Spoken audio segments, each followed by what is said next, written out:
So ಎಲ್ಲ ಇವರು ಬಂದು ಕಂಬೈನ್ ಆಗಿ ಇಲ್ಲಿ ಮೇಲೆ ಬಂದು ಇಲ್ಲಿಂದ ಹಿಂಗೆ ಸ್ಲೋಪ್ ಮಾಡ್ತಾರೆ. ಸೊ ಇದ್ರ ಮೇಲೆ ದರ್ಶನ ಮಾಡಿಕೊಂಡು ಬಂದು ಜನ ಈ ಕಡೆ ಎರಡು ಕಡೆಗೆ ಸ್ಪ್ಲಿಟ್ ಆಗಿ 40 ಜನ ಹಿಂಗ್ ಹೋಗ್ತಾರೆ, 40 ಜನ ಹಿಂಗ್ ಹೋಗ್ತಾರೆ. ಅದು ಹಿಂದ್ಗಡೆ ಸೊ ಈ ರೀತಿ ಇದೆ. ಸೊ ಈಗ ಮ್ಯಾಕ್ಸಿಮಮ್ ಕೆಪಾಸಿಟಿ ರೀಚ್ ಆಗಿದೆ. ಕೆಲವರು ಹಿಂದೆ ಸ್ವಾಮಿಗಳು ಮತ್ತೆ ಕೆಲವರು ನಮ್ಮ ಆಫೀಸರ್ಸ್ ಏನ್ ಹೇಳಿದ್ರು ಅಂದ್ರೆ ಈಗ ಈ ತರ ಒಂದು ಮುಖವಾಗಿ ದರ್ಶನ ಆಗ್ತಾ ಇದೆ. ಬಹುಶಃ ಇನ್ನೂ ಹೆಚ್ಚಿಗೆ ಜನ ದರ್ಶನ ಆಗ್ಬೇಕು ಅಂದ್ರೆ ಏನ್ ಮಾಡ್ಬೋದು ಅಂದ್ರೆ ಈ ಭಾಗದಿಂದ ಈ ಭಾಗಗಳು ಇನ್ನೊಂದು ಸ್ವಲ್ಪ ಅಗಲ ಮಾಡಿ ಹಿಂಗಿಂದ ಒಂದು ಗ್ರೂಪು ಹಿಂಗೆ ದರ್ಶನ ಮಾಡಿ ಹೀಗೆ ಹೋಗ್ತಾರೆ. ಇನ್ನೊಂದು ಗ್ರೂಪು ಈ ಭಾಗದಿಂದ ಎಂಟರ್ ಆಗಿ ಅವರು ಇಲ್ಲಿ ಹೈಟ್ ಮಾಡಬೇಕು. ಇದು ಹೈಟು ಮತ್ತೆ ನಾವು ಇಷ್ಟ ಬಂದಂಗೆ ಮಾಡಕ್ಕಾಗಲ್ಲ, ಯಾಕಂದ್ರೆ ಈ ಪಾಯಿಂಟ್ಗೆ ನೋಡ್ಕೊಂಡ್ರೆ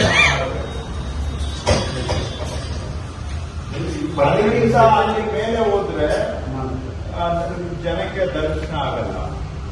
ಆದ್ರೂ ಕೂಡ ಅದನ್ನ ಜಾಸ್ತಿ ಹೈಟ್ ಮಾಡಿದ್ರೆ ಕಮ್ಮಿ ಹೈಟ್ ಮಾಡಿ ಹಂಗಂತೇಳಿ ಕಮ್ಮಿ ಹೈಟ್ ಮಾಡಿದ್ರೆ ಇಲ್ಲಿ ಜನ ನಿಂತಿರ್ತಾರೆ, ಅಲ್ಲಿರೋರ್ಗೆ ದರ್ಶನ ಆಗಲ್ಲ.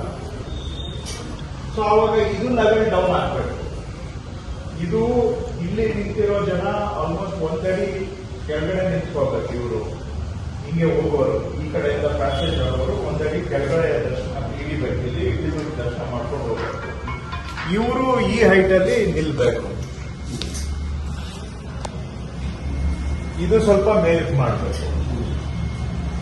ಆವಾಗ ಎರಡು ಆ ಕಡೆ ಅಲ್ಲೊಂದು ಬ್ಯಾಚ್ ದರ್ಶನ ಆಗ್ತಾ ಇರುತ್ತೆ, ಇಲ್ಲೊಂದು ಆಗ್ತಾ ಇರುತ್ತೆ. ನಾವು ಜಸ್ಟ್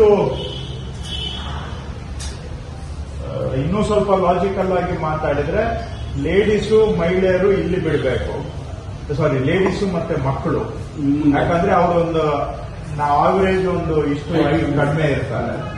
ಜೆಂಟ್ಸ್ ಎಲ್ಲ ಇಲ್ಲಿ ಬಿಡಬೇಕು. ಇದು ಈ ಹೈಟ್ಗೆ ಮಾಡಬೇಕು. ಅದು ಸ್ವಲ್ಪ ಇನ್ನೂ ಡೌನ್ ಹೋಗ್ಬೇಕು, ಯಾಕಂದ್ರೆ ಇಲ್ಲಿ ಬರೋರ ತಲೆ ಮೇಲ್ಗಡೆ ಅವರು ದರ್ಶನ ಮಾಡಬೇಕು.